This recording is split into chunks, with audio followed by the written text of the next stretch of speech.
All right, everybody. It has been a very unusual day here for the stream. We had some technical issues and whatnot, so we are broadcasting this on Twitch.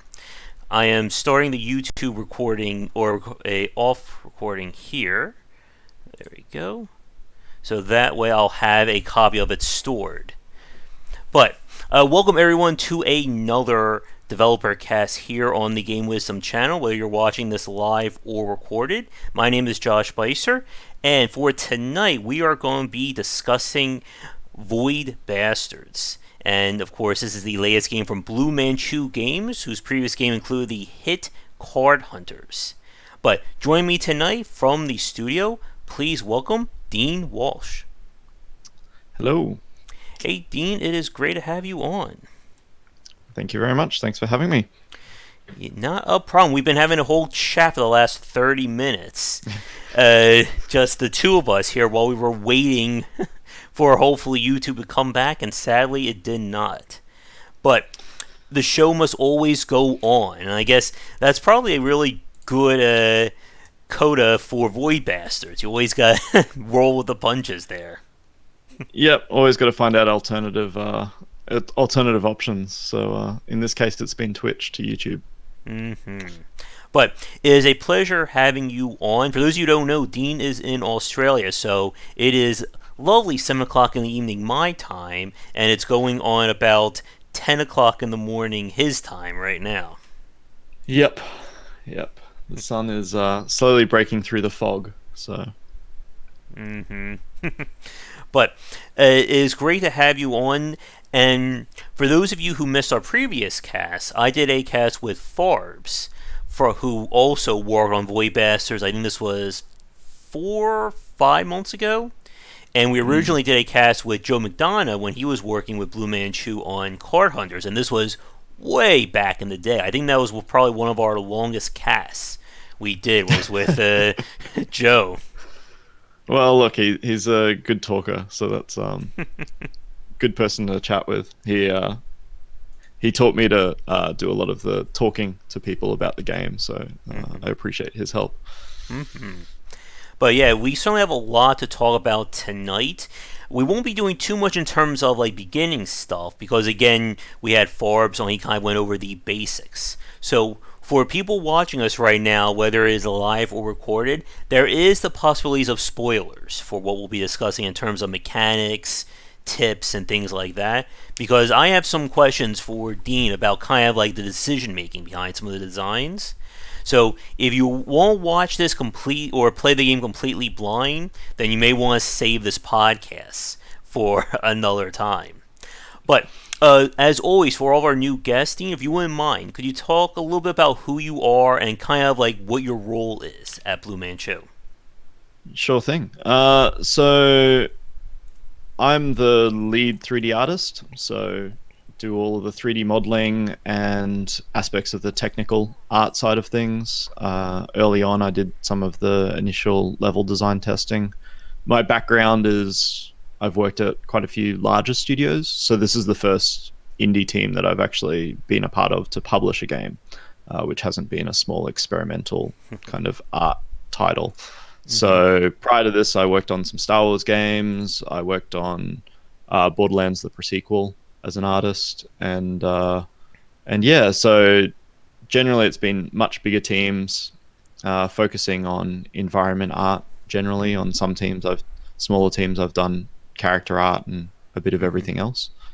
But yeah, this has been the first project where I've been able to do a little bit of everything that's required art-wise and design-wise, and yeah, it's been a really good team for that because it's a very experienced team. You spoke to Farbs, and he's been doing this for years now. He's been doing his own games as well alongside, so the Captain Forever series, which he probably discussed with you. Yeah. And I think when I did speak with Farbs and with Joe, that a lot of Blue Manchu came from Irrational Games back in the day. Yeah, so like I said, I worked on Borderlands the prequel, which was done by 2K Australia, both the prequel as well as the DLC for that, Claptastic Voyage. That was at the end of 2K Australia, just before they closed down. Hmm. And so, yeah, most of the team has all worked at Irrational or 2K Australia in some capacity. My time working there didn't overlap with anyone else on the team. I was probably one of the last people at 2K Australia in regards to that. But yeah, everyone has done their time more or less, except for I think two or three of the team who were either overseas or too young to have an opportunity to work there. So So with the when you were at 2K Australia for the Borderlands pre-sequel, so like did you like a major role in terms of like setting like the aesthetics or working in that kind of, is that considered like comic book aesthetic, or is there a yeah, technical name for it? it's it's odd with all of this stuff. There's no established, like, I've got a background in fine art, and there's a lot more kind of art history analysis and discussion around art movements. Hmm. I think 10 years from now we'll have a good way to describe everything that everyone's working on at the moment. Hmm. But yeah, uh, Borderlands is very comic booky, like it's very illustrative, I would say. um, Void Bastards is very comic book focused. uh, a lot of people think it's cell shaded. It's not technically cell shaded either. Uh, Hmm. Borderlands is not it uses cell shading on like certain bits, but it's a Sorbel renderer, so it's an inline. So there's all these weird technical things, but yeah, it's its own thing. But with Borderlands, I did a lot of that was working with the pre-established art Bible from Gearbox, and we were of course working with Gearbox at the time on that. However, I was really lucky with the DLC that we did. I had a lot of creative input and creative freedom, and so for the DLC, I more or less designed a whole bunch of uh, crazy environments and art styles which hadn't been done before in Borderlands. So, but that was its own thing. Okay. Um. Now I'm trying to think. If there's anything else before we get to more with Void Bastards. Um. I guess we had a whole little discussion before the cast where we talked about like our favorite games and stuff along those lines. So Yeah. for people watching, I know Dean right now is currently hooked on Oxygen Not Included. So I guess how are you finding Yes. that one? Uh, I'm finding slowly working my way through it. I'm generally a little bit apprehensive about early access games, Hmm. mainly because I don't want to play them twice. I feel like I'll get burnt out on them while they're in early Hmm. access, and then once they're done and working as you'd want and balanced, I'll have had enough of it. But it's so close to its actual full release, I figured I couldn't wait and wanted to dive in. So yeah, it's been a good kind of like turn my brain off and just try and manage my little colony of people. Yeah, and Clay has been really good with their early access track record too. Yeah, yeah, and that's the other aspect of it where you're not as apprehensive as you would be with other titles.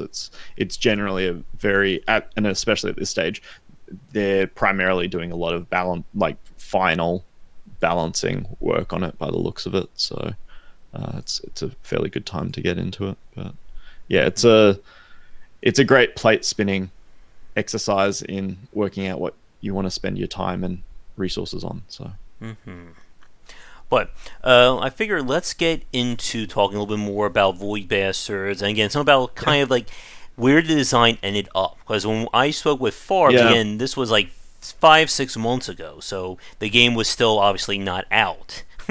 yep, But with Void Bastards, again, for people who are tuning in for the first time, whether live recorded, this is a first person shooter slash roguelike, where you are exploring derelicts in a very crazy nebula, which happens to be filled with all manner of British slang, being thrown at you along with citizens trying to kill you.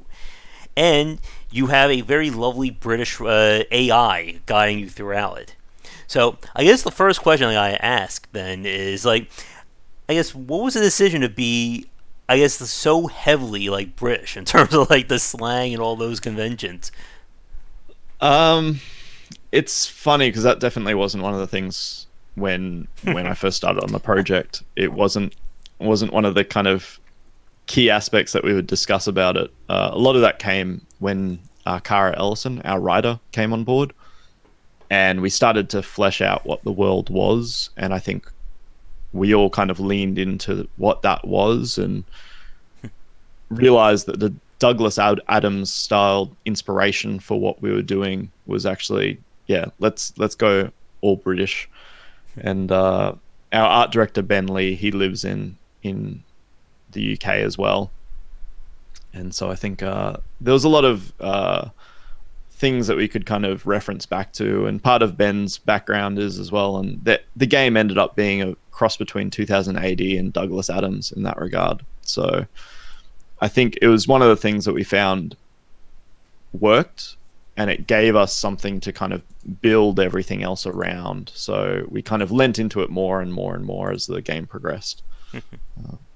But yeah, Cara Ellison, she was doing a lot of the writing for us while she was in Scotland, and so it's got a lot of her flavor, and she also voices the pirates in the game. So Now, I'm pretty sure I asked Farbs this when he was on, but to remind me for everybody watching, has like the original vision for Void Bastards changed?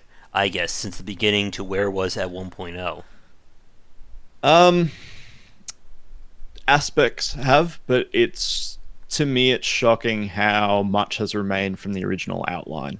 So and I think Farbs has some images. They did a massive brainstorming session quite early on where they more or less just spent, I think it was about 2.5 days in a room mapping out what they wanted the game to be, and that included writing out a lot of the systems, enemy types, level types, all that kind of stuff, all the systems that they wanted to incorporate. And I'd say we were pretty close to almost like it's pretty representative of what the final game is. So from a design standpoint, it's very close to what they set out to put together. And then lots of balancing and adjustment to make sure that it felt right as we were going through and developing. But the biggest change was actually probably the flavor of things. So like I said, like it's much more, it's got that dry British humor to it and things like that earlier. And also the graphics in terms of it's a lot grimier and blacker and things like that. We lean into black for a lot of the illustrations quite a lot. Early on, it was actually a lot more hard sci-fi. And that was back when it was called False Light. And so a lot of that changed as soon as Cara Ellison, the writer, came on and was able to build and add that flavor to things. So that's probably the main area that it shifted a lot in while we were developing. Mm-hmm. And in terms of, you said the art style kind of shifted from like the original, or kind of grew. Because yeah, go ahead. I'd say grew because it was always comic booky. It was always going to be a strong comic book illustration. And early on, when I was first talking with Ben Lee about it, the art director, all of the reference points that we were talking about was very European comic inspirations, things like that. But like I said, from a technical design perspective, it was more, or an industrial design perspective, it was a lot more hard sci-fi NASA styled designs. But as we got into it and we were kind of like, this is a bureaucratic nightmare in space is what we wanted it to be, then you want to kind of bring in the flavor of, you want a ship that doesn't necessarily look like it's made by NASA. It might have some NASA elements to it, but it's also got filing cabinets and office desks and wheelie chairs and all of that fun stuff that you can kind of relate to in its own way. And also just, getting in all the black shadows and things like that and making it all a lot cleaner and things in regards to the rendering style definitely grew out of that, and with the lighting as well. Mm-hmm. Yeah, and the aesthetic of the game is definitely one of like the strongest aspects of it, especially like the enemy designs too. Yeah. Ben did a great job with those. I guess what was kind of like the inspiration for the enemies? They went through quite a few iterations just as we were trying to work out what this world was. Each of the enemy types, design-wise, we knew kind of systems that we wanted to interact with and things that we wanted to test. We had a really good iterative process when it came to enemies, quite quick, so we could kind of get something prototyped quite quickly, get it in game, see how it felt, and a lot of that was down to John Che, the studio director, where he would have an idea and we'd get it in that day, more or less, able to see how it worked. We'd prove it out, and then once we were happy with what it was, Ben could come in and think up his wacky ideas as to what it would actually look like and how it would interact, and then we'd set up effects, and Ben would do quite a few of the effects and I'd do a couple of the effects here and there, but it's an incredibly collaborative game. So things like the Zek, which is you might be encountering at the moment, and is a fun enemy.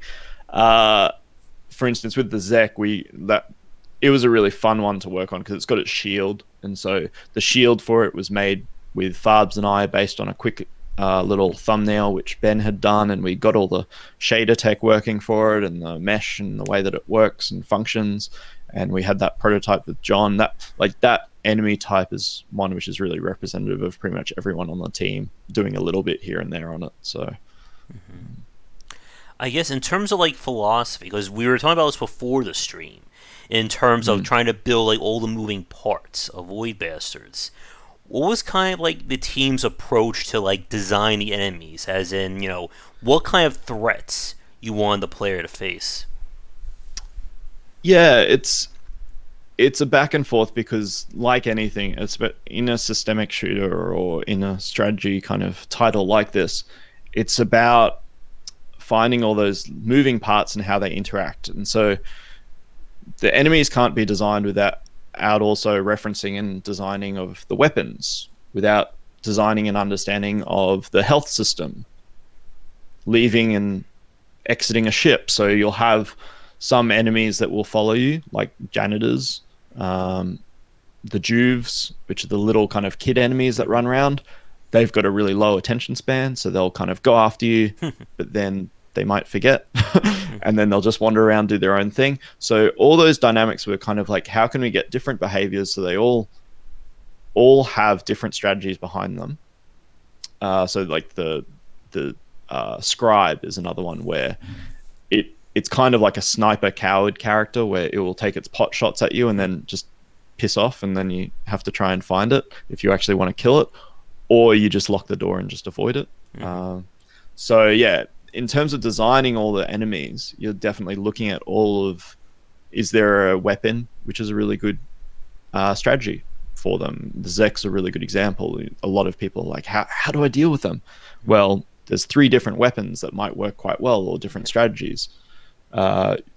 So you might get the enemy in, and with a lot of these, we'd get an enemy in, we'd have a weapon that we were also working on at the time, and then we might tweak it to make it more effective or less effective and things like that. So as a game, it's been a really interesting design lesson for me, because there is so much experience on the team, and there's been a lot of referencing of past projects. So with John's experience on System Shock 2, a lot of it is kind of how they went about designing enemies for that, and based on his experiences and ideas that he's had, and then reinterpreting them for this in a different way. And yeah, nothing exists on its own. Everything interacts with one another. So we always have to be mindful of that. Yeah, and it sounds like you're describing the enemies in relation to the weapons. That obviously the weapons had a major role in this kind of game, and that's one of the things that we see, as you said, in very like systemic or system-based shooter, something like Prey as well, Prey 2016. That every weapon has to have, it's not just a function of damage. I'm gonna have a rocket launcher or a sniper rifle. They have to have some kind of a purpose in the world, which by extension means a purpose against a specific enemy or strategy. Yeah, and I think, I mean, just as a real top-down, as well as that, it's one of the big aspects of our game are the ships, the wrecks that you are encountering and exploring, and and trying to find and collect the parts that you need and the resources that you need. That's such a huge aspect of it. They exist almost as their own characters. So certain enemies are easier to combat on different types of ships as well. And then also things like the security system. The security system is its own system where you've got cameras, you've got security robots, turrets, the gun points and the boom points, things like that. I'm having some pain right now. Yeah, well, and that's again one of those things where what do you prioritize? Is that something where, and again, you can craft things to make dealing with those a little bit easier, or to just make them help you out as well. So if that's something you're focusing on, I mean, on a ship, if you can subvert the security, or even finding ships from the star map because you get the traits, if that's something that you prioritize, going onto a ship with subverted security, it's great. Yeah. Oh yeah, makes it very Yeah, those are the vacations when I get that shit popping. Exactly. Yeah. Those are the ones where you're like, hey, I'm not going to miss out on that. That's good value. And like the ship that's been like my bane has been the filing ship, where there's always that one very big room right at the start. And that's where we were talking before about like how RNG screwed me. That's why I got Dark, Pirates, and like 2 turrets in that room all at the same time. I'm like, yeah, we're done here. Like there's nothing that's getting me through this. Is that the waiting room, the long thin one? Yeah. Or yeah. It's a little death carousel, that one. Yeah, pretty much. Yeah. Yeah.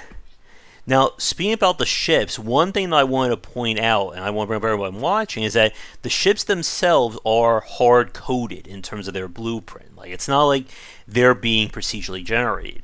And that is a different touch from, like, other procedural roguelike-based games where they'll give you, all manner of crazy ship layouts. And I was just wondering, what was a design decision to keep them fixed, as opposed to, randomizing or changing that up? Early on, we were kind of talking about, and we did some testing and the like with procedural generation for those things.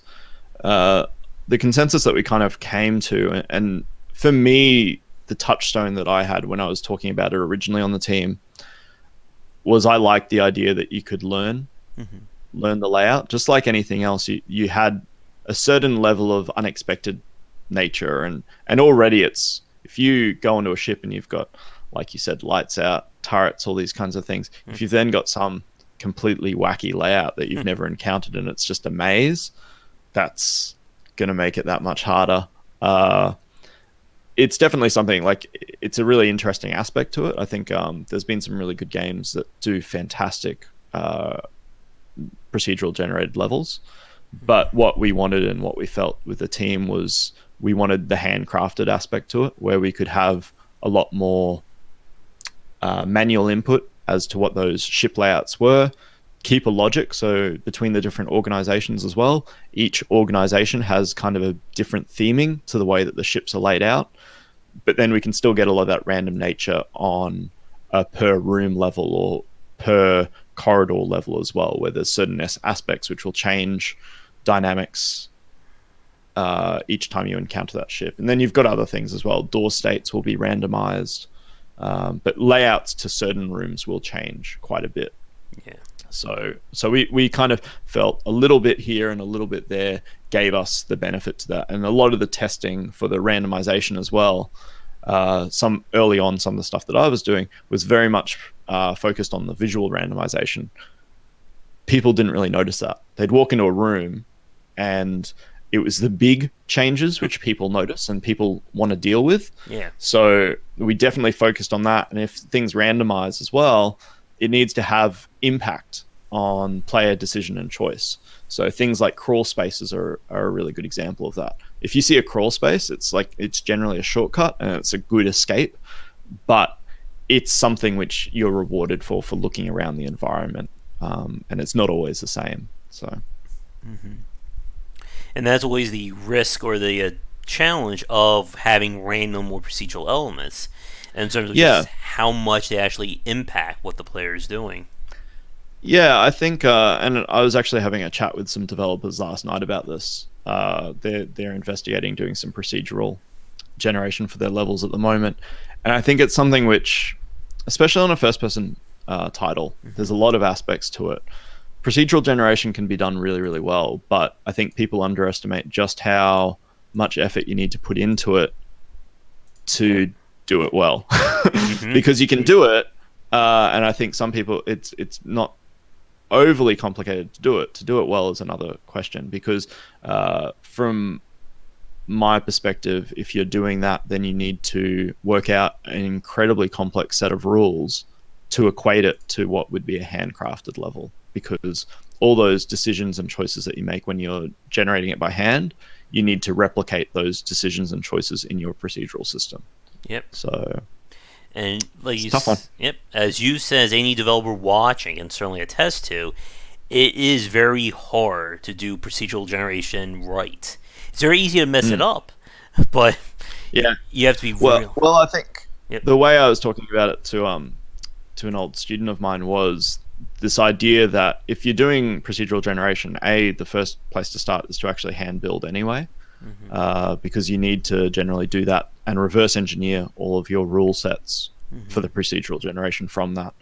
So it can add a lot of time, and there's other ways to do it really well where you can use it as a stepping stone to then hand place or hand edit. So you can actually have a procedural system which you can then manually adjust a couple of seeds from. So you're using it to kind of speed up your generation process. Things like that, I think, are quite helpful.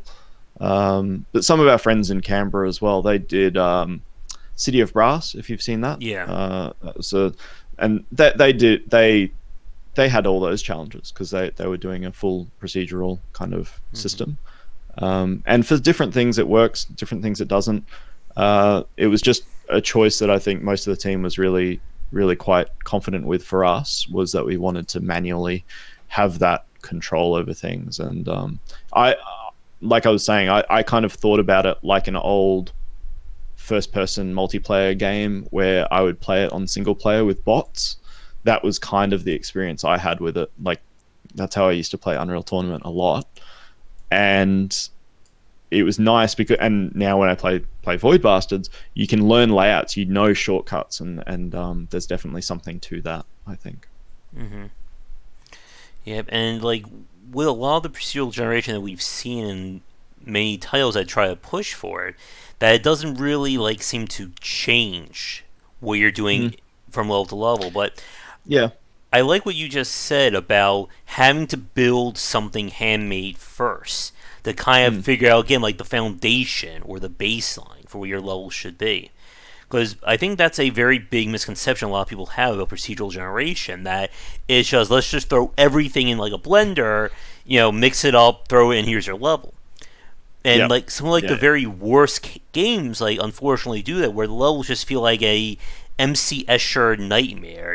You go up to a stair that leads to another stair that leads to a dead end, and there's just nothing for the player to really associate to. Mm.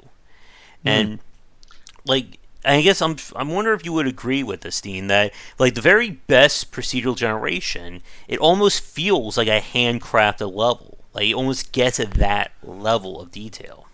Yeah, I mean that's what you want out of it. Mm-hmm. You don't unless you've got a game where that's specifically Mm-hmm. what you're going for. You're trying to replicate what would be manually done anyway. So that's why I said it is a good starting point generally to kind of hand build something and then break it down from there. Mm-hmm. Because if there's so many, and I come at that a lot from a visual standpoint. So as an artist, I think bigger titles as well are really pushing towards procedural generation just to assist with content creation. Yeah. It is for the amount of content we're making now, and that's kind of where we get some savings from as well. To create that amount of content, to proceduralize some of it for artists is useful, but all of it's about reverse engineering how you would do it if you were manually creating it. So for a room, if you're architecturally just trying to work out how you procedurally generate a room, you just have to work out what those rules are. So visually, it's like it has to have a door, it has to have a window. Well, design is just as important as that. So it has to have a door which has this much clearance either side and allows for cover from these angles and all of that stuff. It is a behemoth of a task if you're trying to do it. And I think 2D is one thing, 3D is quite another matter for it. Oh yes, it's why I don't think we've seen like the 3D equivalent of like Spelunky yet. Like Spelunky. Well, and that's, I think City of Brass is probably the closest to that. But again, it's breaking it down into manageable chunks. Yeah. I think there's a granular aspect to procedural generation that if you get too granular, you're gonna go insane. Like if everything that you're building in that world is made out of such small components that are randomly put together, oh god, it's hugely time consuming. But if you can kind of make it manageable, like you're designing tile sets and things like that and then fitting them together, that's something which is a little bit more feasible. Yeah. I have a developer regular who, if he was watching this right now, he would probably be like nodding his head excitedly in agreement. But yeah, and that's one of like the major points about like roguelikes as well, that the majority of the roguelikes that we've played over this decade have all had procedural generation to some extent. But there's still that very wide line, I feel, between really good and really bad examples. It's a really tough one as well. I think it makes so much sense to me from just for indies, and I think it's why indies have been exploring procedural content much more than other developers and the like, is because content that you can get out of it, you can. It's a very good way to build a larger game for people, but it's a cost benefit analysis, and it's also for us, we did a lot of it in regards to placement and randomization for interaction with things. But yeah, it's how much of it you want to do, how much you want to commit to it for is a big question. Yep. Now, one question I had for you, Dean, before we kind of move into another topic, going back to the enemy designs, I just want to ask, what was like your favorite enemy, whether from an aesthetic, a design, or both standpoint? I do like the Zeks. Aesthetically, they've got some very interesting things. I think they were one of the later enemies that was designed. They've got a really nice their silhouette changes quite a bit when they go between their states, because all of our enemies have like their idle states and then their enraged states, and they're a really fun one for that. And the shield, I think, just looks really cool and different. Like they've got neat things like that. But I do like the sec pots as well. Are fun, just because I got to model them as well. So,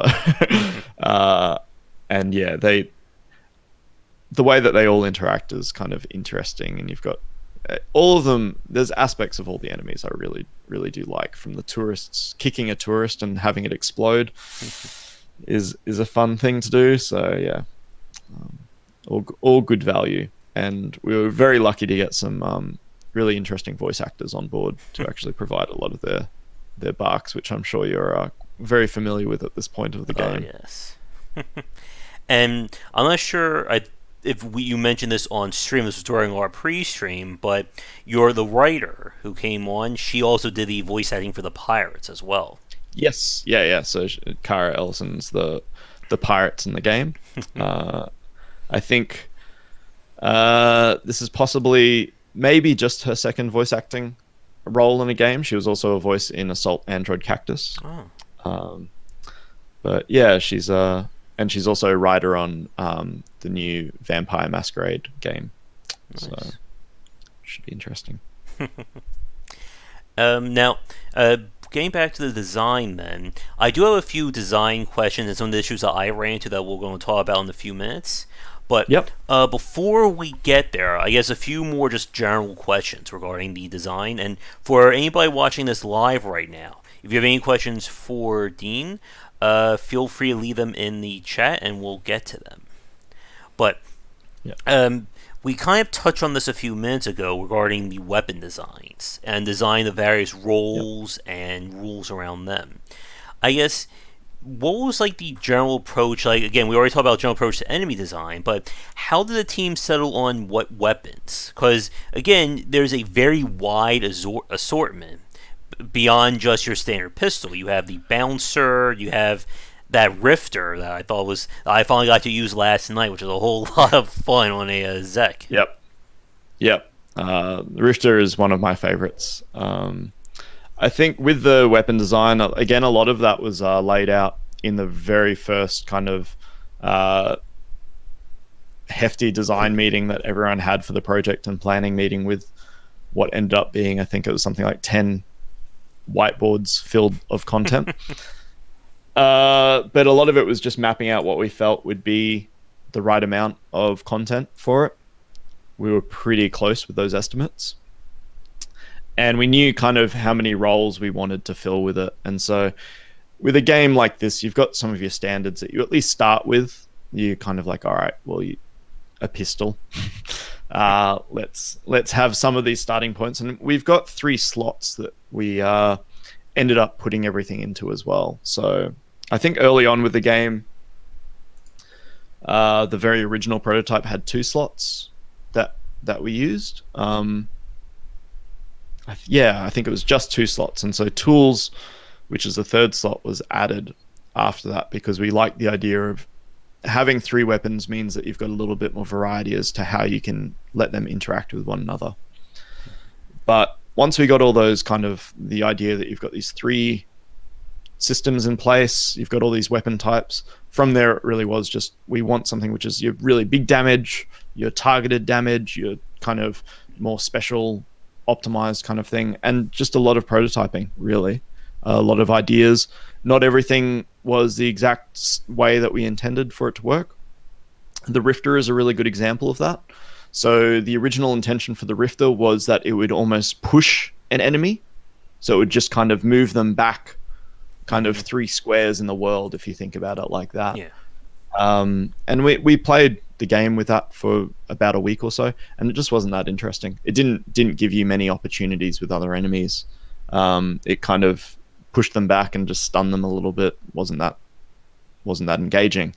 So the idea of having it vacuum up enemies and allow you to put them back in the world elsewhere just gave you a lot more decisions that you could make with it, which is something which really cool gameplay interactions emerged from that, which was great.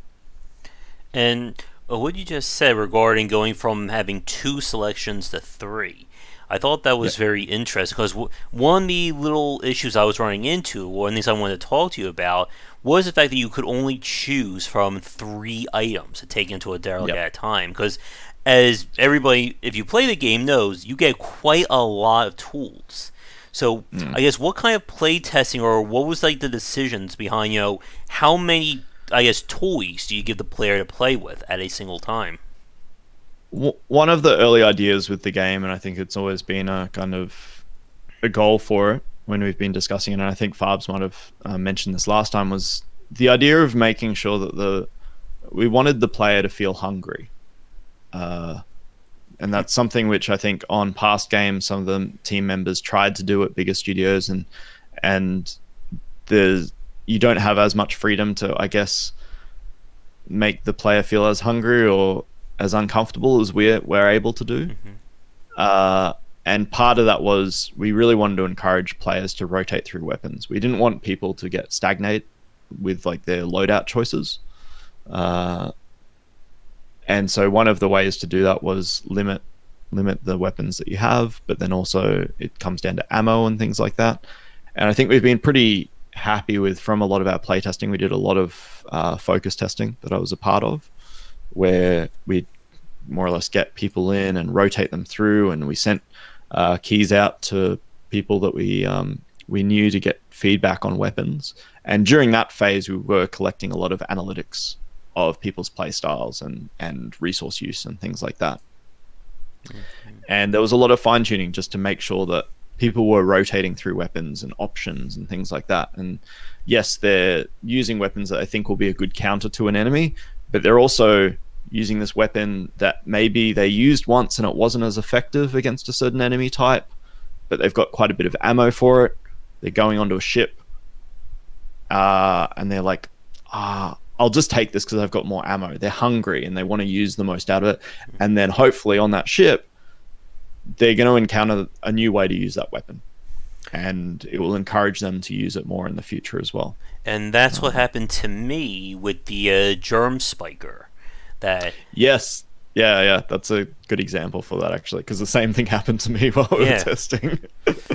Yeah, like you think, it does poison damage. Wow, that sounds amazing. Until you realize it can take out a Zek from behind, or it can just walk into a room, snap like 5 or 6 of them off, close that door. Those 5 or 6 enemies are now guaranteed to die. Yeah. It's a really good one, and I think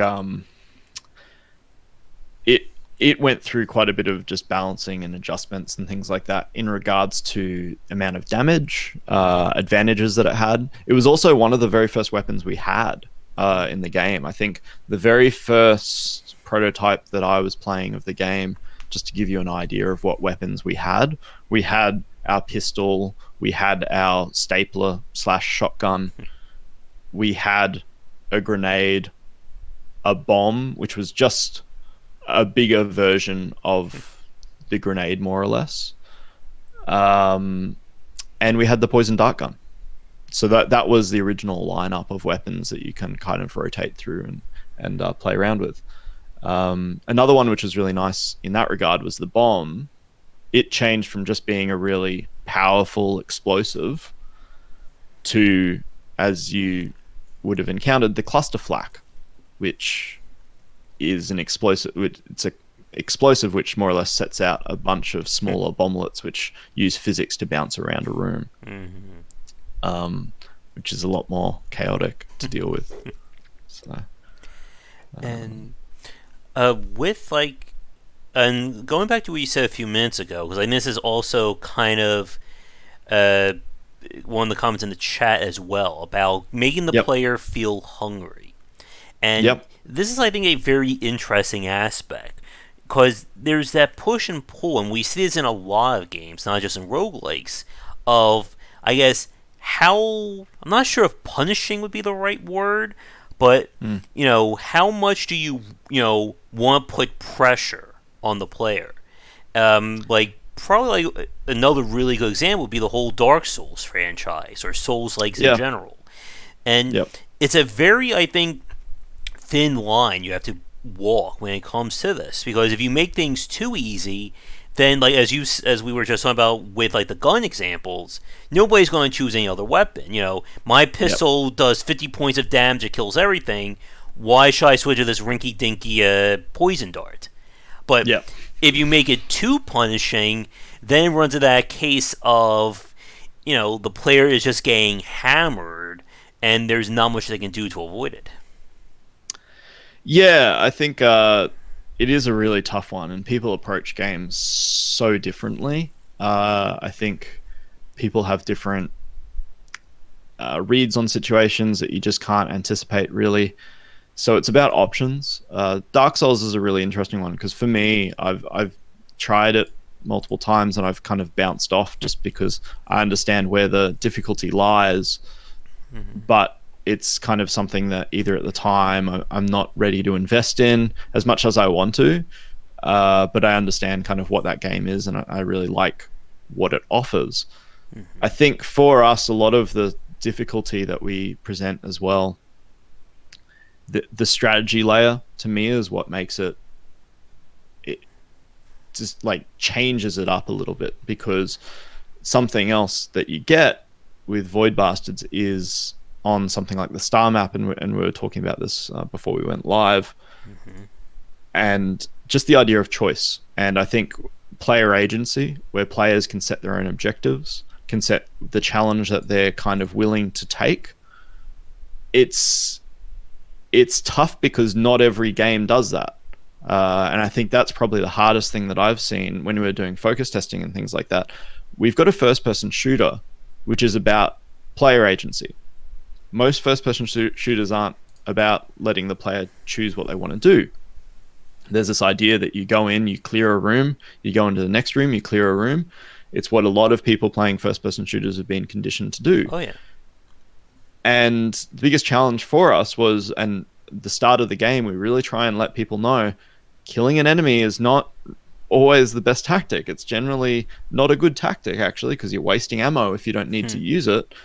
And you're not getting that much out of it other than probably losing a bit of health and losing some ammo. So are there other ways around it? Can you lock them in a room? Things like that. So there are the options. There's the ways that we kind of present it for players to risk and reward. They can look at ships, and if it's got enemies that they don't really like, they can just skip that ship. I've been doing that one a lot on hard difficulty. Is a viable option. And yeah, on hard, you and I think where the game comes into its own is when people are having to make those choices. There's a learning curve to that, though, Yeah. like any game. But I think once you get an understanding of what it's about, and I get this with most games, it's that initial bit of uncertainty when you're not sure what's expected of you is always really unsettling with a new game. Yeah. And then to challenge that with just difficulty in general, and we've got a difficulty slider as well, so that if people find that those things are a bit much, they can change it dynamically as well, which I think for certain people, if that's what they want, great. I think people are much more likely to slide a difficulty slider down than they are to mid-game slide it up.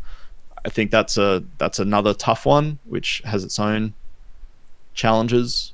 I'm not sure what the solutions are with that, but Yeah, like the only times I would make something harder is if I knew that there was an actual reward or some kind of benefit to playing the game at that level. Yeah,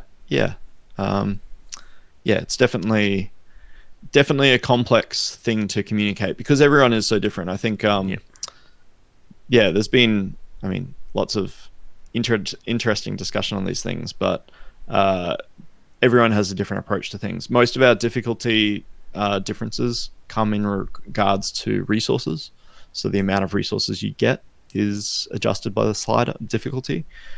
And that also relates to things like oxygen, which you use while you're navigating ships, which is a soft limiter on that experience. Yeah. So.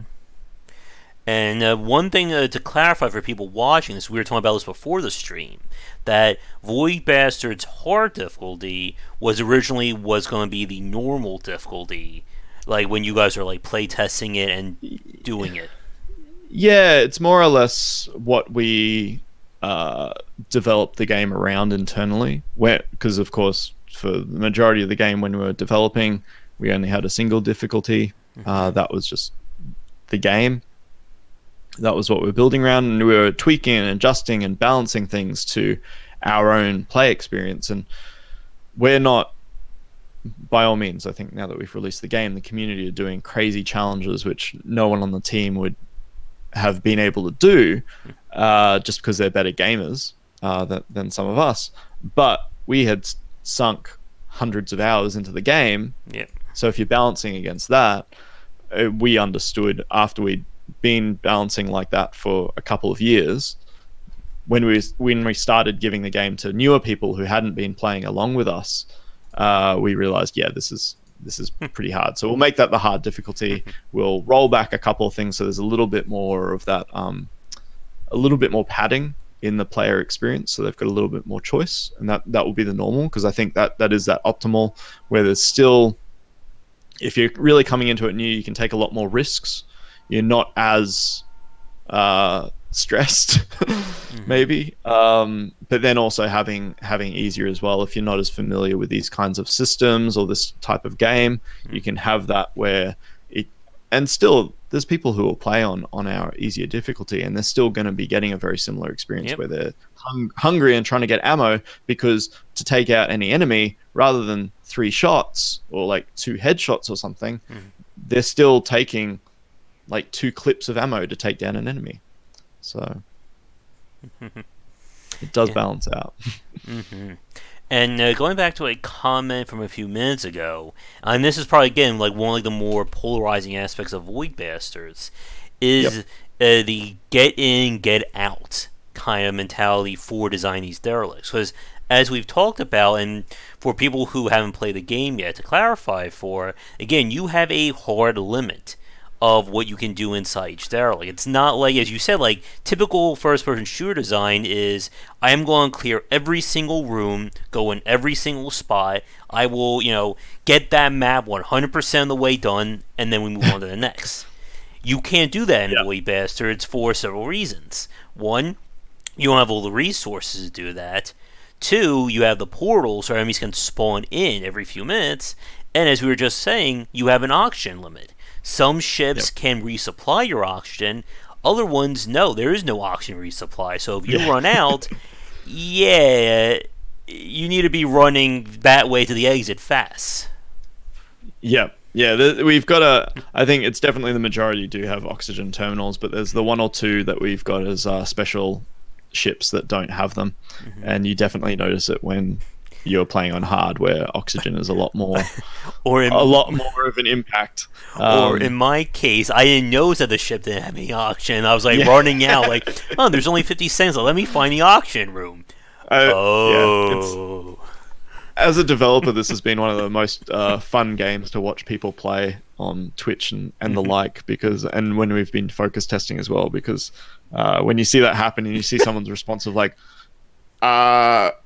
you see everything flood through their mind of like, okay, Their life flashes there for a second. yeah, there's this pause, and it's a really interesting moment in kind of game design and kind of things like that, because you see on their face just, it's that crazy mathematical kind of, all right, what do I need to do now? What do I need to do? And it's like a high stress, but then also high reward scenario, because once someone works that out and they're either like, I've just got to go, like I can't continue, I've got to go right now.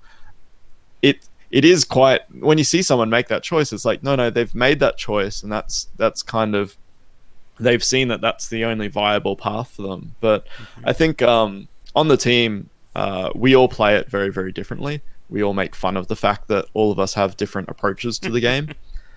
I think we see the game as a bit of a spectrum, where you've got like on one end the person who is running, just getting what they need, probably going through like 100 characters to finish the game. Yeah. And then you've got on the other end of that scale, maybe myself, who gets mocked relentlessly by Jay, who is the one killing 500,000 prisoners. So for me, I am a completionist.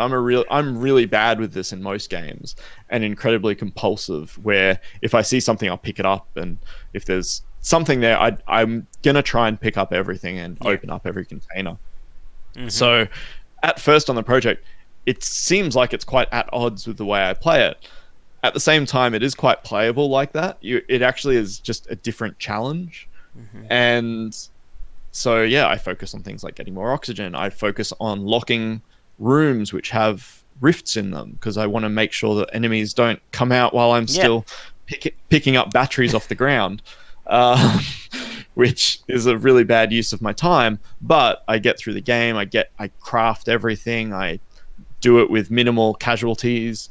It's its own separate approach to it. So yeah, but I love the fact that it makes me reassess my life choices, because I think for me, I'm at basically the grinder strategy. Just keep throwing meat into the grinder, and eventually we'll win.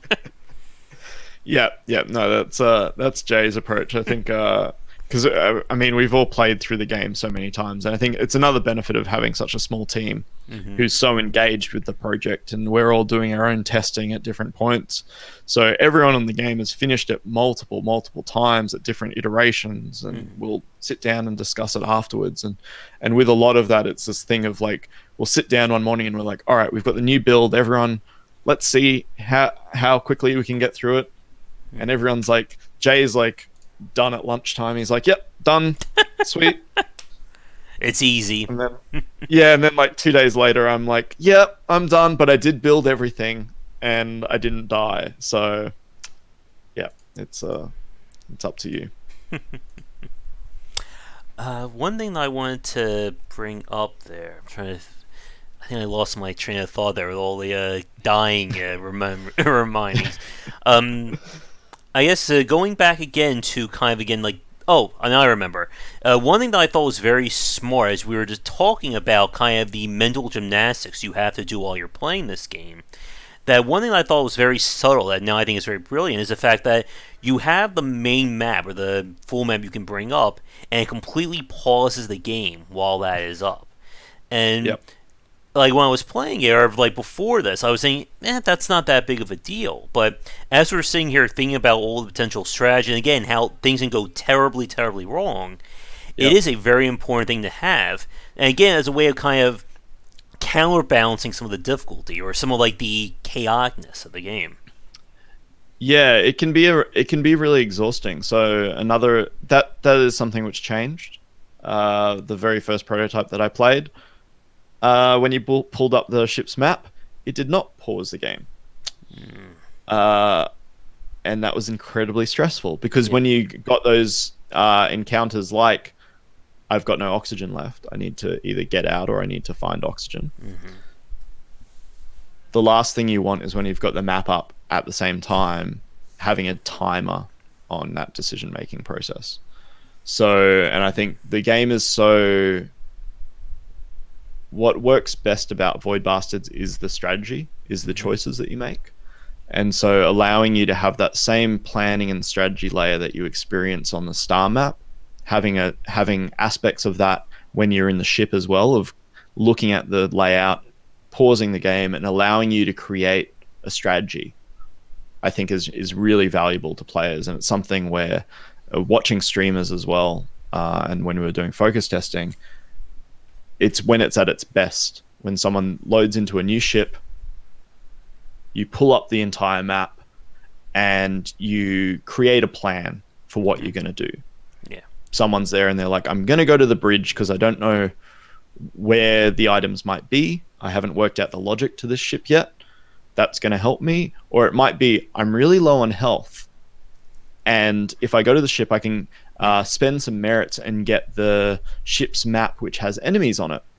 Because I'm so low on health, I want to avoid even like facing any of them because I might die. So that's the only way that I think I'll be able to do it.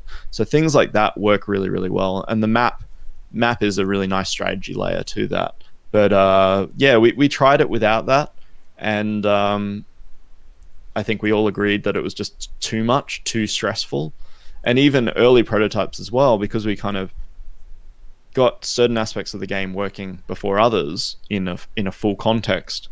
The very first prototype had the first person aspect laid out, and we were rotating through just, I think it was like 2 ships or maybe 3 ships we had, which were really, really basic grey boxes that Farbs had built. And so we had those ships, and it was just about rotating and checking the resource system, how that felt. But the star map aspect to it was kind of faked, and we just had kind of 3 ships that you just click on rather than having a full map that you were navigating and things like that. The game at that point was incredibly stressful because you were more or less, if you imagine what the final game is, but just back-to-backing ships without anything to break it up, it just exhausted you as a player. Yeah. So all those secondary layers actually add these kind of downtimes where you can regroup your thoughts.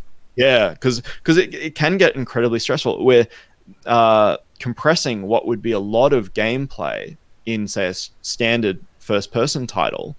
We're compressing it into quite a small period of time. And so that is actually really exhausting. Yeah. And like we said, like, even like the absolute biggest derelicts in the game, that's still like, again, you're limited by your options. That's maybe like 3 to 4 minutes of solid gameplay. Yeah, I mean, I think on hard, if you get your full oxygen tanks, you get oxygen upgrades and stuff like that, even on hard, it stretches out to, I think it's 10 minutes or something like that you can get on some of them. 10 or 12 minutes, because you can, if you kind of time, and because you can authorize oxygen tank as well, and that will extend your oxygen again. Yeah. So it can go for quite a bit. But we, I mean, again, prototyping early on when we were first exploring ship layouts and the like, we did a bit of everything. So I think on the team there's a real consensus, and it's an old irrational approach to things of kind of do the extreme version of it first because it's quicker and you can wind back from there rather than kind of doing lots of really small iterative changes to something.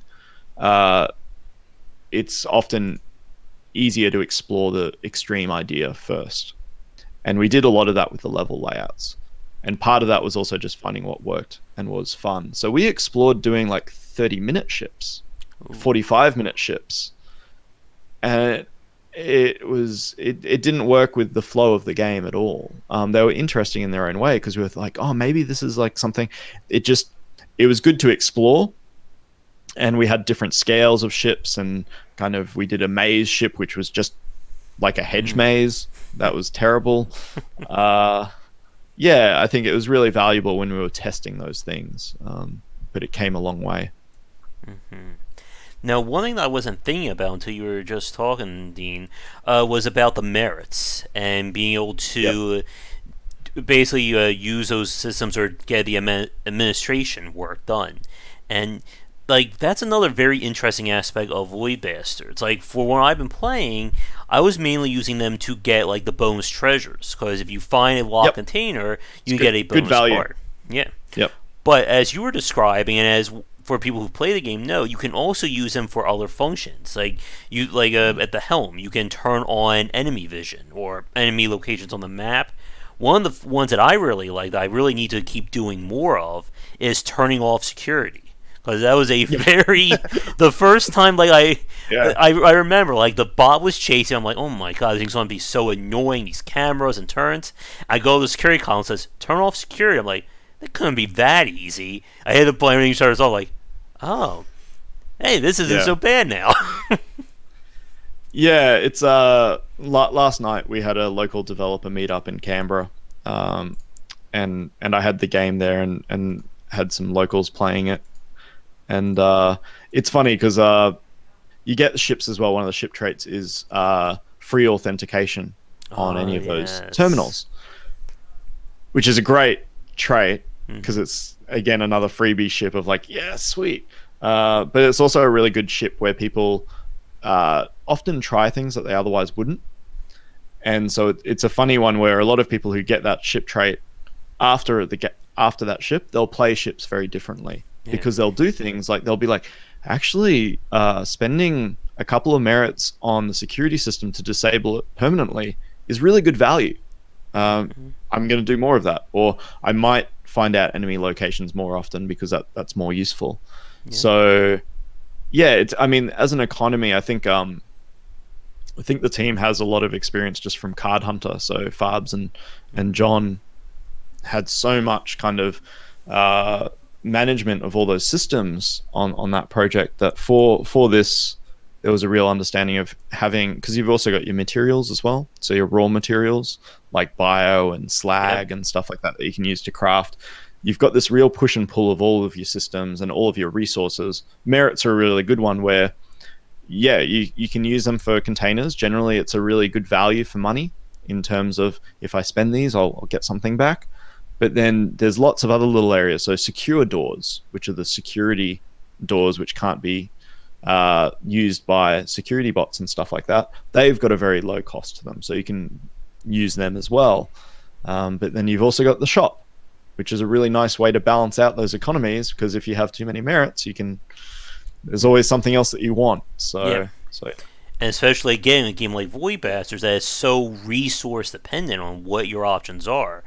And this goes back to what we were saying earlier with trying to mix up the various weapon usage. And I think we had this conversation during the pre-stream where you have to be really, like, it's very tricky sometimes to teach the player a new ability or a new crazy strategy. Because, like you said, like with the poison dart, the first time a player could use that, they may use it on the wrong enemy, like the patient. Yes. Yeah. And then they'll be like, I'm never going to use this again. Like, this weapon sucks. Like, I've seen this happen many times in other roguelikes. I remember both Dungeons of Dreadmore and Enter the Gungeon had some of these risk-reward elements to it, where the first time I use it, I get a completely horrible effect. And it's like, I don't want to do this again because I won't risk it. But Yep. what if my bad roll is a 1 out of 7 chance, and the other 6 times could have been this amazing perk that could have made the game so much easier? Yeah, it's a. I mean, with something like this, you look at how bigger budget games do it, and I think it's something which, at the same time, players are, at least for me, just as frustrated by, where because you can have that beautiful moment where it just works, and I think I've been really surprised because we do have so much random stuff in Void Bastards. Watching people play it and just see all those little bits come together, and someone gets more or less the experience that is like the ultimate that we could have hoped for, and to actually see it work, you're like, okay, that's really nice. That's great. But yeah, there's definitely gonna, as soon as you have anything which has randomization in it, you can also get a horrible experience. So you can try and lessen that as much as possible, but introducing people to systems is a really tough one, especially when you've got so many systems. And one of the other things as well is when you've got lots of systems, the interactions, you can't introduce people to every single interaction because, quite frankly, we have not anticipated every single interaction. So there's a lot of stuff that since we've launched, we've seen people doing stuff that we didn't even think of. And there will be strategies that people have come up with post-launch that are really good strategies, and we didn't think of them. But I think when you look at bigger games, and I've had this on a couple of like bigger like open world games recently that I've played, where you spend 4 hours getting introduced to that game because they're introducing you by hand to every single system, to every single weapon, trying to make sure that you have used it in the way that it was intended. And I think for some people, they're happy to go through that. I think a lot of us though, we've done it so many times now that it's quite fatiguing. And I think some of the interest in a lot of these smaller indie games, which are trying these really different things, is A, it's about your own experience, but B, there's a certain quality to community exploring and finding these things and discussing them. Like it's like kind of like the appeal of learning by doing instead of sitting there reading a manual for an hour or so or something like that. Yeah, I think exploration and testing and sometimes, and for me it's definitely I get a real reward. Like something I found, I think it was when I was doing one of the gameplay videos, we did kind of like a 10-minute, 12-minute video of the game early on before we'd released. And again, most of the team made fun of me because in the video I was picking up everything and opening every container. But one of the things I did, and it was only when I was recording that video, there was a gun point there which was shooting me. And I had the Rifter, but I didn't have the Zapper on me as the tool. And normally if I've got a gun point shooting me, I'm going to pull out my Zapper and stun it and maybe authorize it so it's helping me or something like that. But I didn't have that. And it was the first time I'd encountered this kind of scenario, and I had the Rifter in my hand, and I'm like, all right, I'll rift it up. Normally in that case, I might pop it into like an unused airlock or something like that, so it's out of the way and not going to attack me.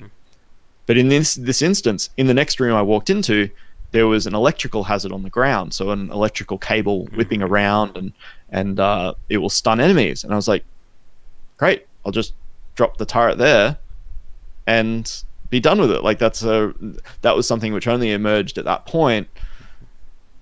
If you take all those nice experiences, I think, and try and manually make sure that someone experiences them, you've got the risk of fatigue, of people just not being interested in it, but B, there is a really nice aspect to discovering it yourself. And I think it means that there's these little things that people can discuss and talk about and have different experiences that they can share about it. And then you can try it as well. You want to avoid the terrible experiences, but I think sometimes hiding some of those really nice interactions or just not yelling it from the rooftops can have its benefits as well. Yep. And it was one of the things I think a lot of people really liked about Zelda Breath of the Wild there. That it gave you like that opening, like 30 minutes or so tutorial, and then it was like, okay, here, go. Do whatever the hell you want. Here, there's the world, do something in it. Yeah, I love the way that they did that, and it was so refreshing to see such a big title have the guts, really, because Yeah. it's a very scary thing to do to the player. Mm-hmm. And that was the other point. Like, it's always risky when you let the player have complete control, because if the player, I think that's one of those other very weird things. Like, I think it depends on what the player's mindset is going into that title. Like, if they want, a kind of a curated and linear experience, then you don't Yep. want to throw them to the wolves and say, okay, figure all this stuff out on your own. I'll be over here. But Yeah. on the other hand, as we were saying, if you're expecting someone to go through this game and they're going to basically just fall through the game, like trying, failing, and succeeding all on their own, then you don't want that, hour long press A to jump. Use the left analog stick to move. Press start button Yeah. for the start menu. Yeah, and I think the introduction to Void Bastards has we did tweak that quite a lot. So uh, I, I think we're fairly safe to discuss basic spoilers in that regard. But the game opens with a cold open, more or less, where you're in a ship, and rather than it's a safe space to learn because it's inconsequential, more or less, and it's something that you only have to go through the first time you play. But it is a very short little opening chapter. It's inconsequential because you're going to lose that character anyway. They're going to die. And rather than kind of do everything in regards to this is a first person shooter, this is how you crouch, this is how you run, we try and focus mainly on what's unique to our game. So, one of the very first things, and something which is pretty integral to it, is how to use doors.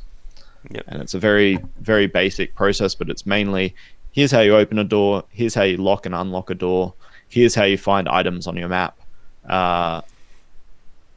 Go at it is more or less the intention behind it. Because after that, we seed the first couple of ships, or we have like a couple of kind of basic ships which have parts which will help you build some of your very first items. But if you die while trying to do that, we open it up so you don't get the repetition of having to keep repeating that. So that was something that we originally had it so that if you died within the first 4 ships or whatever, you'd continually get jumped back to somewhere amongst that. And it fought against the design of the rest of the game completely. So that was something where we were like, we want to try and provide a nice introductory experience where we introduce enemies and the parts and the items that you're going to use. But if for whatever reason while you're learning that process you bounce off it, we're still going to provide those opportunities to you, but we're not going to make you repeat it because that's not what we're about. And I think that made a big difference to new players getting introduced to the game. Mm-hmm. All right, let me do a quick time check. We are probably hitting an hour and a half, not counting the pre-stream craziness there. Yep. I do want to talk about some of the issues or some of the things that have been kind of like bugging me about the game. I want to get your thoughts on them. Yep. And then I do want to we'll wrap up kind of talking about what you guys have planned next. You can reveal any teasers. Okay. But Cool. I would say lengthwise, maybe another, I think, 10 to 15 minutes, and then we'll probably begin to wrap it up. Okay. For the people watching us live right now, this will be kind of last call for any questions, if you have any for Dean. But I guess for myself, I'm going through the game right now. Like as I said, like beforehand, I think I'm like near the tail end of things on hard difficulty. Yep. And like a few things that were kind of like bugging me or irking me a little bit. I kind of want to get your thoughts on them because I'm sure that they came up during the design process. Yep. And this was one that Mojo was talking about in chat earlier. That he was saying that the game started to feel a little bit repetitive going through the derelicts. Like we're not talking about like a 5 to 10 minute, but like let's say you're playing this game in like an hour to like 3 hour long marathon session. That Yep. it started to feel a little grindy in that regard. And this was, I think, goes back to what we were discussing earlier with regards to having a fixed layout versus a procedural one. And Yep. I just want to get your about like that challenge or like your thoughts on trying to avoid some of that repetitive nature. I think that can kind of settle in. Yeah, it's a tough one because it's a scope aspect, and it's a gameplay balancing aspect and things like that. The way that we introduce content into the game is based on depth. So I think something that we have seen with players is, because it is up to the player as to where they're playing. Some people can, if you're going back depths and things like that, and you're not pressing forward, you can actually find out that you can maybe see more of a certain depth than you would have other depths and stuff like that. Because each depth is introducing new enemies, new ships, new modules as well in each depth. And the hope as well at that point is that you'll have new weapons and things like that. But again, this is the random nature of things.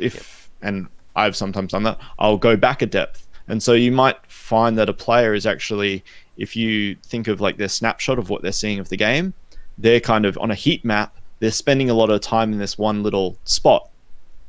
And then they might go really quickly through the next two spots.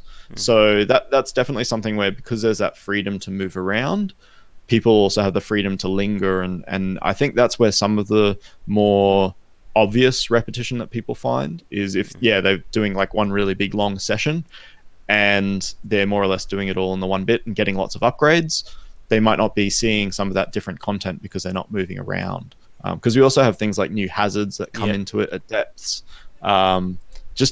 Every single depth is like another 5 or so systems that you have to get introduced to. So yeah.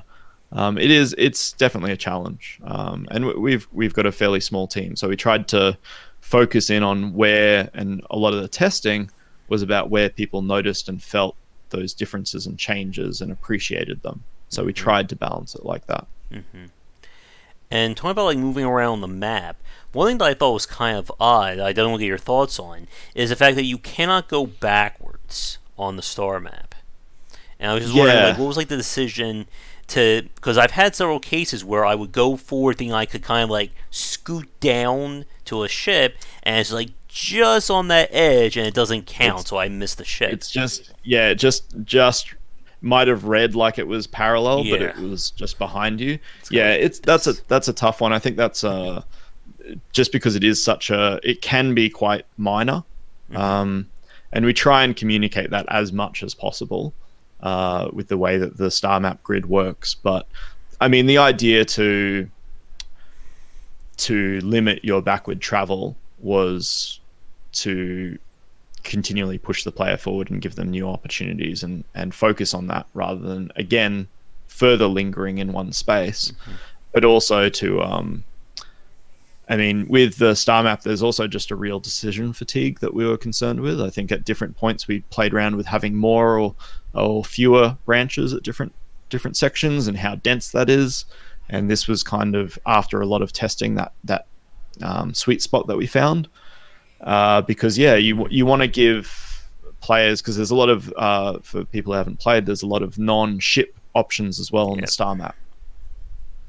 And so that was a great thing when we got those in, because originally as well we didn't have all of those in the earlier prototypes when we first got the star map working. And again, that just added more content and more choices, which both impacted your on-ship missions as well as your out-of-ship crafting and just decision-making process.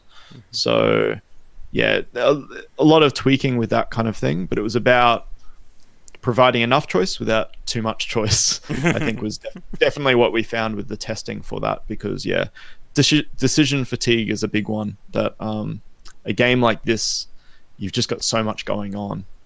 You want to make sure that people are having fun. Yeah.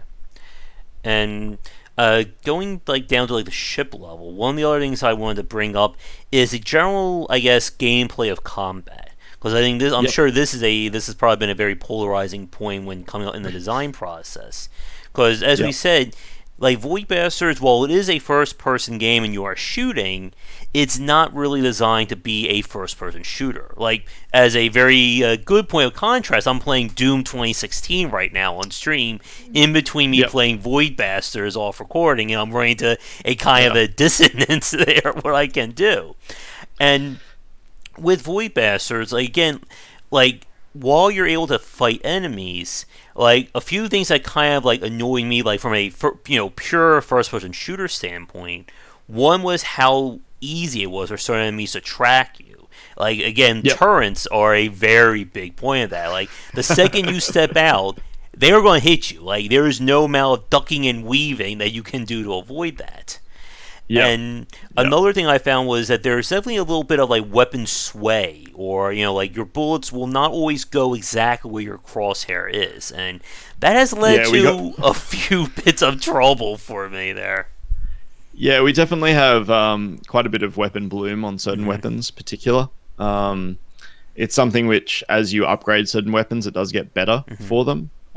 So the pistol's a really good one, Yeah, and it's also something which is tied to character traits. So you yeah, can get the sharpshooter, who, if you really, I think someone, because the zapper is a good example of that. It's got quite a generous bloom. yes. It's pretty broad, and part of that was that weapon. When we first implemented it, we had it very precise, I bet it was like and it was overpowered. very. It was so overpowered, Hmm. so effective for most things, and I think it also had more damage as well when we Uh, first had it.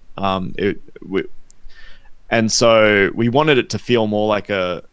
We still wanted to give it range, but we wanted the range to be a bit of a sacrifice. So that's why it had quite a generous bloom on it. Uh, but then also you can use the sharpshooter character trait, and it kind of brings that focus in again for it, hmm. quite a bit. So the bloom is definitely something where it's a system which allows us to manipulate and create difference between weapons. It isn't a kind of high precision first person shooter in general, because it's also Hmm.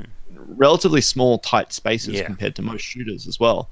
Uh, it's presenting very different scenarios and interactions. Something like the gun points as well, their precision is, again, it's a way to kind of differentiate the robots and stuff like that from a lot of the standard enemies, because like Hmm. the standard janitor, you can actually sidestep Yeah. their shots pretty easily once you get Hmm. once you read them. So, and the pirates as well are incredibly precise. Oh yes. So yeah, it was balanced. We kind of played around with, and that's something which between difficulties as well. So the lower the difficulty, the slower gun points and security systems will actually lock onto you and respond to you. That's a difficulty aspect. Okay. So hard, and if you haven't played Hard Bastard, those gun points are going to lock onto you within a couple of Oh seconds. yeah. So, so yeah, it's definitely something where we pushed and pulled and balanced it. But in regards to as a shooter, it's it's such a different pace to a game like Doom as well. We always knew that going into it, Hmm. and we knew that what we were creating was a different feel. It's a bit more like it's quite straightforward the way that we have all of our shooting systems and stuff like that. We wanted it to feel as snappy and responsive as possible. Uh, Hmm. but some of what you'll see with new big FPSs like Doom, which is like fast jumping off walls, doing dashes, ground slams, all that kind of stuff. It really, I think it shows that we've got this weird way to talk about shooters now, because they're so different. Yeah. And whilst they might have a gun and a first person perspective, the interactions and the movement and all that kind of stuff can be very, very different for very different purposes now.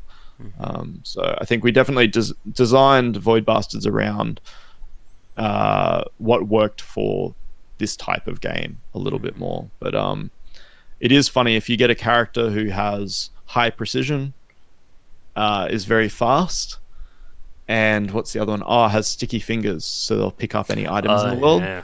You'll find the game plays very, very differently, because you're running around, you've got like a high precision weapon, and you're just automatically picking up everything in the world, and that's more or less the Quake mode. But yeah. Hmm. And I guess here's something I was wondering, Dean. We were talking about this off recording in terms of like picking up like how players have been going through Void Bastards. But do you typically find somebody playing this game in like a very long like sit down or in quick spurts. Like maybe I'll turn it on, do 3 or 4 derelicts, and then turn it off. Or do you think they go like the long way? I'm going to sit and play this game for 2-3 hours in like one massive session. I think it's very different for very different Yeah. people. I think you definitely get a certain section when watching Twitch is amazing just for games now. I remember the first game I shipped was on PS2, so there was no Mm-hmm. concept of actually watching people play the game that you just released. And I think, yeah, Borderlands the pre-sequel was probably the first one where as soon as we launched, everyone in the office that day was able to log on and watch people play it on Twitch, which was fascinating. Uh, so watching people play it like that, where there's people, I mean, I think it was the first day that we released, we had, or maybe the second day or something like that, we had people trying to finish the entire game on stream, of course. uh, Mm-hmm. and there was one person who, Farbs, had put up a challenge of Oh. finishing the game on Hard Bastard without dying. So an Iron Oh. Man run of Hard Bastard. Mm-hmm. And there was a poor, poor soul who was trying to accomplish that. Oh. And they eventually managed to do it after, I think it was 13 hours or something like that, Whew. of straight play on Twitch, which is an very exhausting challenge. Mm-hmm. But reading things like our Discord, talking to the community, hearing from friends who have been playing, and just seeing things like achievements as they've been rolling in from users, I think some people, of course, want to kind of bulldoze it in a weekend. They've got the time, they sit down, and that's kind of, admittedly, that's kind of how I play some games nowadays, where I only get kind of, I might just dedicate one day on the weekend to it, and then that's it. It's a good experience. So some people are doing that, but at the same time, I can see quite a few people who are using it as like their little, I don't know if you'd say relax game, but their little game that they're going back to maybe once a week, or kind of, it's their Friday relax kind of thing. And I think it works quite well for that. That's something where when we were developing it, and it's the first game I've ever had this with, where on the weekend, and we had fairly complete build at this stage, most of the systems were in place, and on the weekend I was sitting down, poured myself a beer, and I was gonna play some Overwatch, and I was like, actually, I'll play some Void Bastards, which is kind of weird when you've been working on a game for a couple of years and you decide that you want to play some of it on your weekend. But it was because it scratched that itch for me of wanting to sit down and play something for an hour with lots of small little intervals in it, which is more or less the experience I was getting from Overwatch, of just going into random matches and doing on-the-spot decision-making, things like that. That was exactly what I was going to get out of Void Bastards, and I sat down and played that instead. So, yeah, I think it comes down to the people. The self-selecting vocal fans of the game are generally going to be putting in a lot more direct hours into it, but I definitely can see quite a few people who have, since we've released, because we only came out on the 29th of May, there's quite a few people who have just kind of been dipping their toes in and out of it at different times. And it's the type of game where there's so many intervals and breaks, it allows you to do that, and you're not going to kind of interrupt something and then be completely lost as to where you are in the game a week later or 2 weeks later. So it's just something I like, because some of us are time poor. Some of us don't have time to spend on these titles. The number of RPGs and things like that that I've come back to after a week and just given up is... Yeah. Yeah. Oh, for sure. I've done the same thing. Like for some of those games, I will like erase like 50, 60 hour long save files because I have like no idea what the hell I'm doing anymore in that game. Yeah. Yeah. It's the worst ones I've found is where I've sunk maybe 20 hours into something, and I'll load it up and I'll kind of look at my watch and I'm like, I've got an hour to play a game. I really like this game. I've already put all this time into it, but I might not have played it for a couple of months. And I sit down, and by the time my hour's up of what I've allocated myself to play, I'm like, okay, now I'm now I know where I'm up to. Now I remember what I was doing. And it's like, all right, well, that was great, and I'll do that again in a couple of months to just reacquaint myself with what the hell I'm doing, and not actually play any game. Yep, So pretty much. Let me see. I'm trying to think if there's any other points. I do have a few things about like what's the future.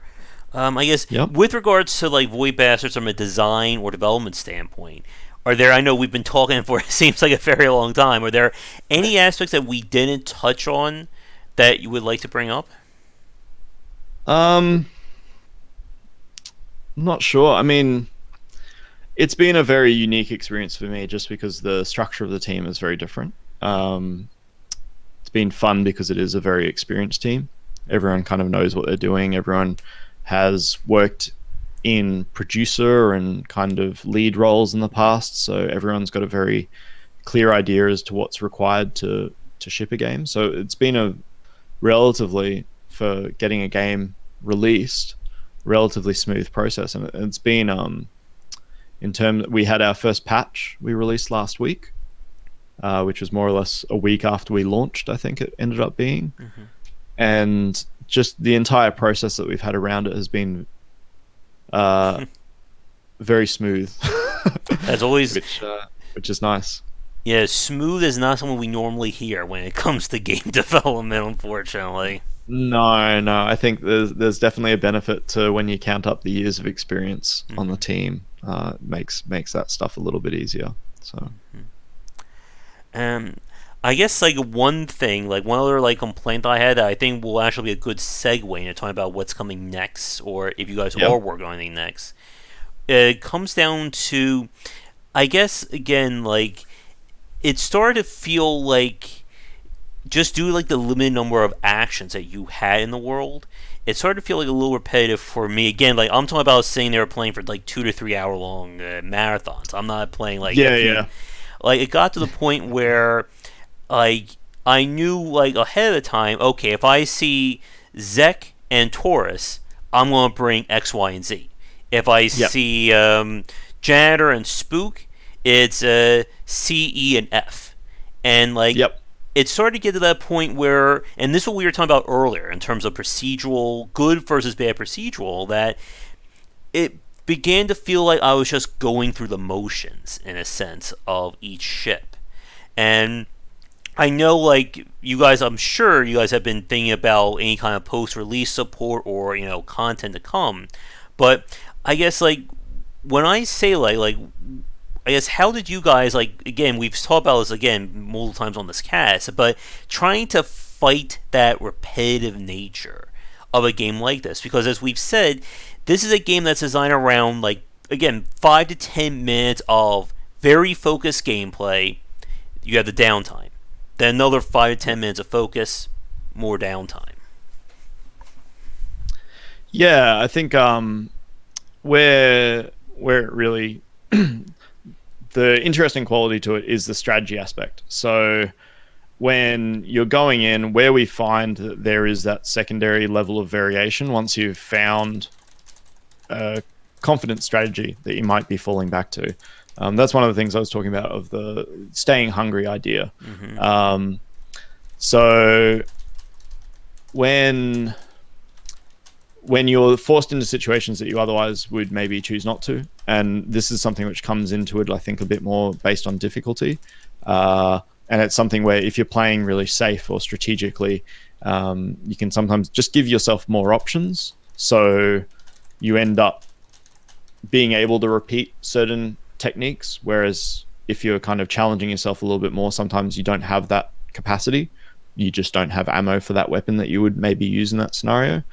But for the most part, it really was trying to balance and trying to introduce new ideas at different stages, new ships and new enemies. But yeah, ongoing, we're looking at more content as well that we're going to be introducing. We haven't announced anything yet, but after our patches and kind of quality of life updates that we're doing, we're looking at some other ways to adjust that. And it's already something where in the game, when you've got the challenge modes, Mm-hmm. part of that has been adjusting how the player approaches things like weapons. how does the game play when you can't build a certain weapon type? Mm-hmm. Do you have a strategy for that? One of the really difficult modes that we have, which is the hardest one to unlock, is the Fune mode, if you've seen that one, which is where you only have one weapon, which is a melee weapon, and it's a Fune. And it's a tough mode because, yeah, you can get a backstab, you can get an insta kill on enemies, but you have to sneak up on them. So, yeah, there's definitely, as a systemic game, the beauty of it is there's all these little knobs and things like that you can twist and adjust to change that play experience. Yeah. And for people who don't know, the Fune is, I guess, the sister to the Spork. Yes, the fork spoon. So, funnily enough, we I think we were originally looking at having spork. It seemed that term was trademarked when we were in development, and Fune was the non-trademarked version. Funnily enough, I think it was about a day or 2 days prior to release, the trademark for spork ran out. So, but I think we're much bigger fans of the term Fune anyway. So it's good fun. All right.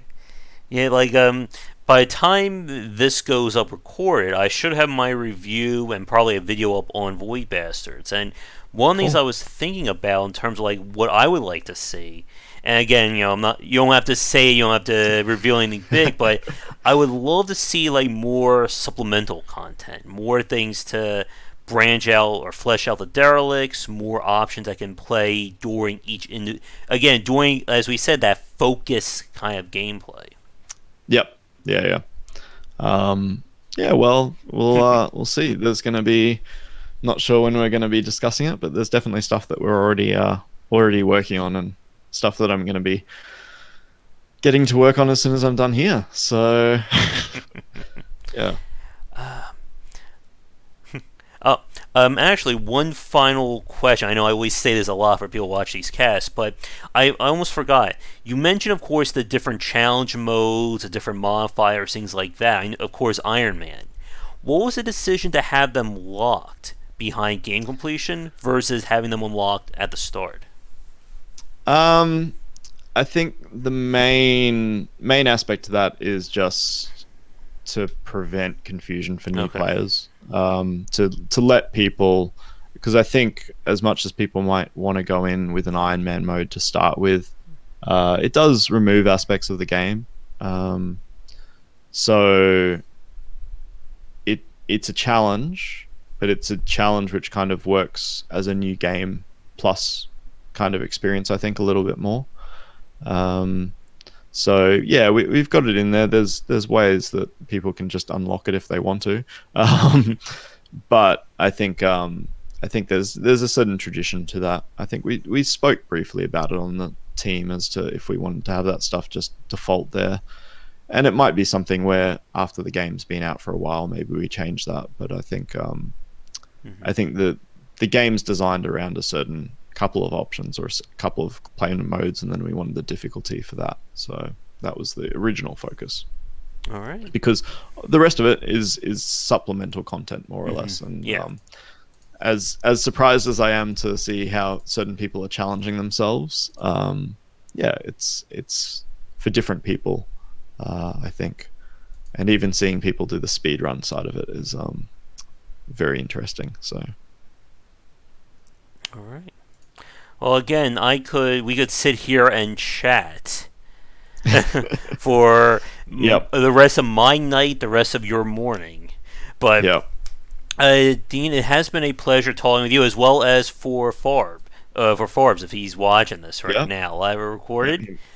Again, sorry about the technical issues with streaming on the wrong platform or what I'm not normally on, but it has been a pleasure. And again, like, very big fan of the designs you guys do with Blue Manchu. I was a big fan of Card Hunter, and definitely excited to see what comes next with Void Bastards, and again, whatever else you guys have up your sleeves after that. Yep.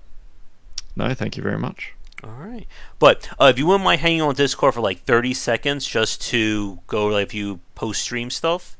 But Yep. Other than that, we're going to end things here. For those of you watching this live, thank you for tuning in to, again, like we're in the wrong locale here. Ideally, we'll be back on YouTube later this evening for regular game coverage. But for everybody, be sure to tune in for daily discussions on game design here and on game wisdom, whereas in the art and science of games. I have completely ran out of drinks, as I said in chat. I ran about 40 minutes ago. I didn't prepare, keeping in line with Void Bastards here. But if you are a developer who would like to come on for a chat about game design, your own title, please don't hesitate to get in touch. And if you'd like to get an ad-free version of this talk, be sure to check out patreon.com/UWBicer. But for you, Dean, are there any social media or links or anything you would like to mention before we say goodnight? Yeah, I think the easiest one for us is just our website, which is voidbastards.com. The beauty of having a unique name like Void Bastards is you can get the domain. But on that website, it's got links to our Twitter, our Discord, and the Steam store page, and more or less everything related to Void Bastards. So, yeah, voidbastards.com is the easiest. All right. And I should have a link to that in the description below for those of you watching this recorded. But fantastic. I think that is going to do it. So before this becomes like a cross-time chat for both of us here, we will end things. But if you or Forbes or anyone else from Blue Manchu is interested in the future, come back on. It will be great to have you guys back. Fantastic. I think we'd love it. So thank you.